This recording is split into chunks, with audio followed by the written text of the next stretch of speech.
Em sentença do juiz Sérgio Moro, o ex-presidente Luiz Inácio Lula da Silva foi condenado a 9 anos e meio de prisão.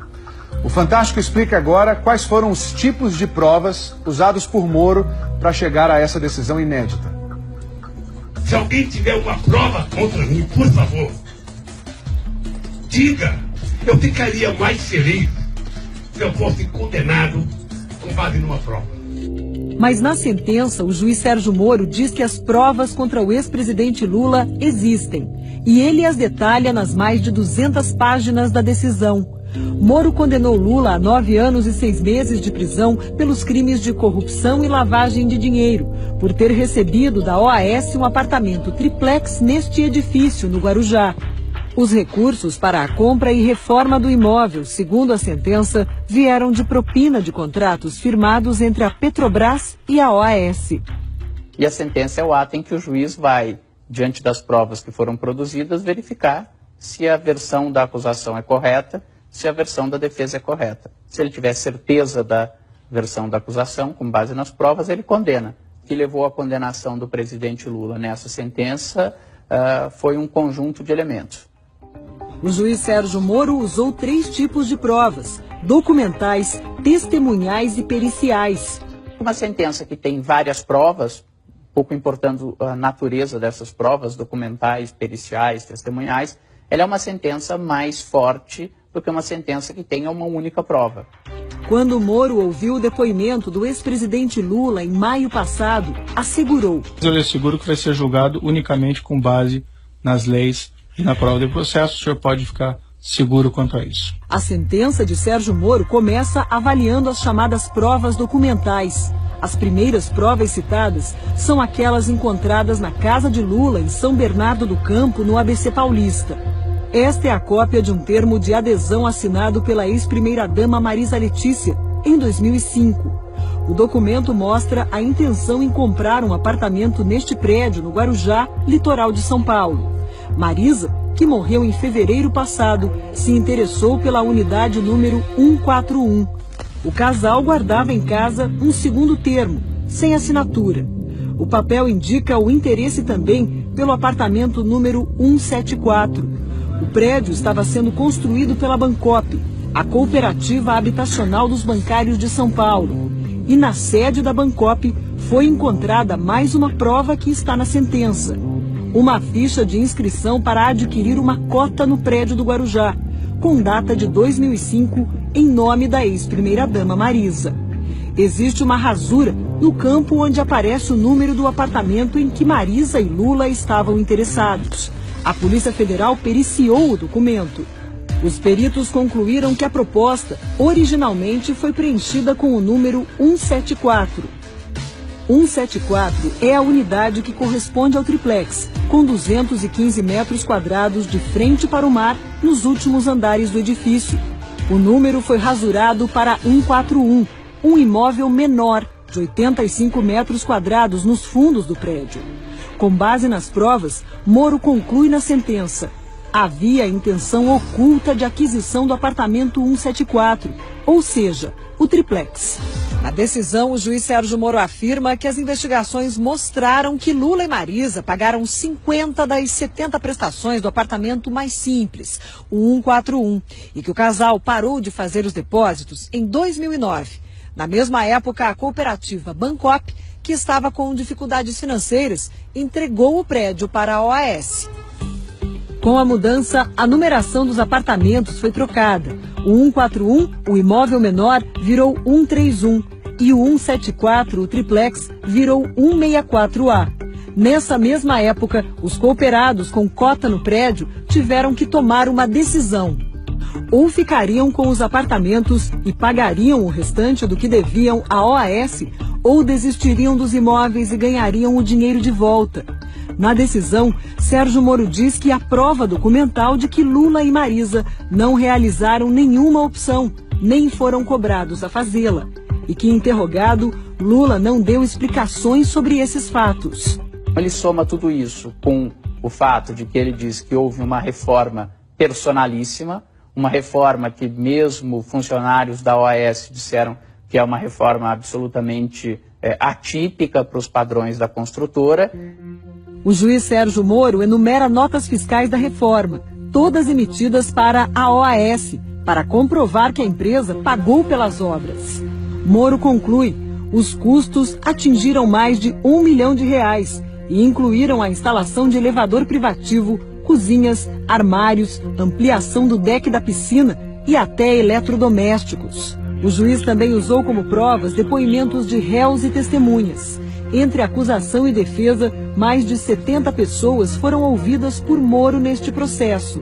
A engenheira da OAS, Marilza Marques, afirmou que esteve com dona Marisa Letícia no apartamento e que a ex-primeira-dama era tratada como dona do triplex. A senhora pode responder essa questão? Afinal, ele era tratada como uma adquirente potencial ou uma pessoa para a qual o imóvel já havia sido destinado? Tratado como se o imóvel já tivesse sido destinado. O principal depoimento é de um réu no processo, Léo Pinheiro, ex-presidente da OAS, que está preso. No interrogatório a Moro, Léo Pinheiro disse que o triplex sempre esteve reservado a Lula. Isso virou uma prova testemunhal. Nunca foi colocada à venda pela OAS. Desde lá de 2009. Desde 2009. Eu tinha orientação para não colocar à venda, que pertenceria à família do presidente. Léo Pinheiro disse também que foi o próprio ex-presidente que pediu para conhecer o imóvel. E ele disse: olha, eu gostaria de ir com minha esposa visitar o apartamento. Você pode designar alguém e tal? Eu disse: não, absolutamente, presidente, eu vou pessoalmente.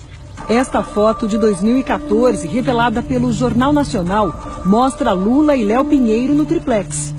Depois dessa visita, começou a reforma, que incluiu a instalação de um elevador e a construção de um deck com piscina. Outros dois ex-executivos da OAS, Paulo Gordilho e Roberto Ferreira, afirmaram ao juiz Moro que acompanharam a ex-primeira-dama e um dos filhos, Fábio, numa outra visita ao apartamento. Pediram para botar uma cobertura na área da churrasqueira, transformar a sauna que eles não usavam em depósito, pedindo para aumentar o deck, pedindo para botar um filme refletivo no vidro que circundava a piscina lá em cima. Uma mensagem trocada entre Gordilho e Léo Pinheiro, obtida depois da apreensão do celular do ex-presidente da OAS, é outra prova documental citada na sentença. Nela, os ex-executivos discutem a reforma do sítio de Atibaia, mas também tratam do triplex, porque as cozinhas dos dois imóveis, pagas pela empreiteira, foram encomendadas à mesma empresa. O projeto da cozinha do chefe está pronto. Se marcar com a madame, pode ser a hora que quiser. Amanhã, às 19 horas, vou confirmar. Seria bom também ver se o de Guarujá está pronto. Guarujá também está pronto. No depoimento, Léo Pinheiro foi questionado sobre a mensagem. Quem que é madame aqui que foi referido? A ex-primeira-dama. Para Moro, não há dúvida. As provas confirmam a tese da acusação de que o apartamento 164A triplex foi atribuído ao ex-presidente e à sua esposa desde o início da contratação e que as reformas no imóvel foram feitas para atendê-los especificamente. A defesa de Lula contestou pontos da sentença. Criticou a validade do depoimento de Léo Pinheiro, que colaborou com a justiça e tenta fechar um acordo de delação premiada. A sentença despreza o depoimento de 73 testemunhas que foram ouvidas ao longo de 24 audiências, despreza provas documentais e dá força da validade jurídica a papéis que não deveriam ter e, sobretudo, ao depoimento de um delator informal cujo depoimento mereceu 29 parágrafos na sentença, ao passo que a prova da inocência que nós apresentamos mereceu 5 singelos parágrafos na sentença. Mas no entendimento da justiça, o fato de alguém ser um criminoso não significa que não possa dizer a verdade. E o juiz Sérgio Moro entendeu que, nesse caso, o depoimento do criminoso, confesso, narrava fatos verdadeiros, porque vinha apoiado também em outras provas que indicavam a mesma coisa, isto é, que de fato a propriedade do apartamento era do presidente Lula. Os advogados de Lula questionam outro ponto da sentença. A defesa argumenta que provou durante o processo que o apartamento não pertence ao ex-presidente, porque a OAS ofereceu o imóvel como garantia numa operação no mercado financeiro e que a empresa não poderia fazer isso se não fosse ela própria, dona do apartamento. Aquele apartamento triplex jamais poderia ter sido dado ao ex-presidente Lula em 2009, porque ele estava comprometido como garantia a um contrato feito com a Caixa Econômica Federal e outras entidades, dando não só a hipoteca desse imóvel, mas dando 100% dos direitos econômicos e financeiros do imóvel a um fundo ligado à Caixa.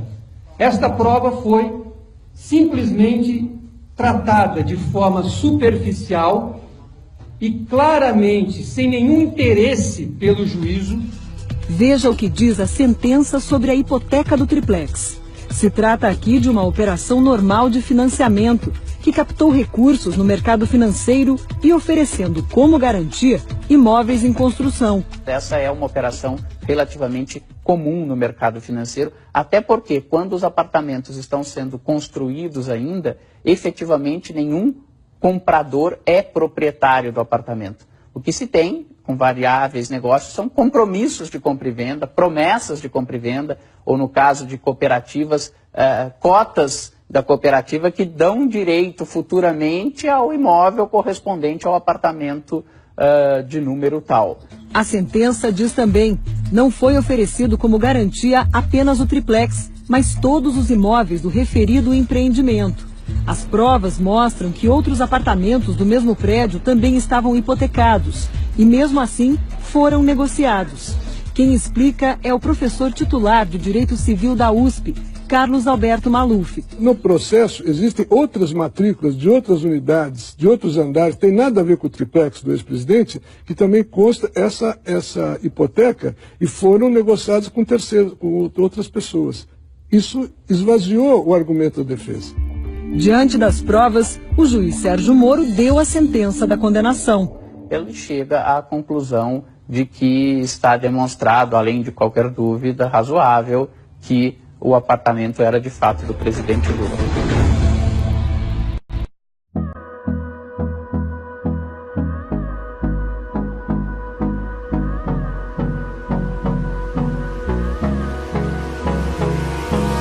Hold me close till I get up.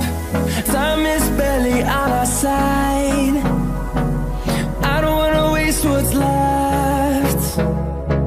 The storms we chase are leaving.